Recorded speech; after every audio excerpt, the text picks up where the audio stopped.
სადღაც გვადგება, ჩინური ტექნიკა და გამართლებულია და მეც მაგის მომხრე ვარ, რომ არ უნდა გააკეთო იმ ხელა ინვესტიცია, მით უმეტეს სოფლის მეურნეობაში, რომელიც ძალიან რთულია, ძალიან ბევრ რამეზე ხარ დამოკიდებული, ძალიან დიდი შრომა უნდა ჩადო, ძალიან დიდი ფინანსები და ყველა ცდილობს, რა თქმა უნდა, რომ შედარებით პატარა ინვესტიციები გააკეთოს თუნდაც ტექნიკაში.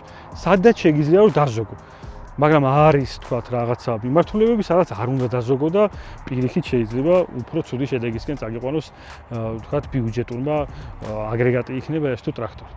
შესაბამისად, ყველას თავისი მომხმარებელი ყავს, მაგრამ იმ მომხმარებლებშიც და იმ სეგმენტშიც, თქვათ რა სეგმენტშიც გადის ახლა კონკრეტულად ეს ტრაქტორი, მანდაც ძალიან ბევრი ბრენდი არის, ძალიან ბევრი ვარიანტი არის და აი ამ ვარიანტებიდან გვაინტერესებს ყველაზე ისეთი გამართლებული საქართველოში, რომელი გამოდგა. მეტი არაფერი.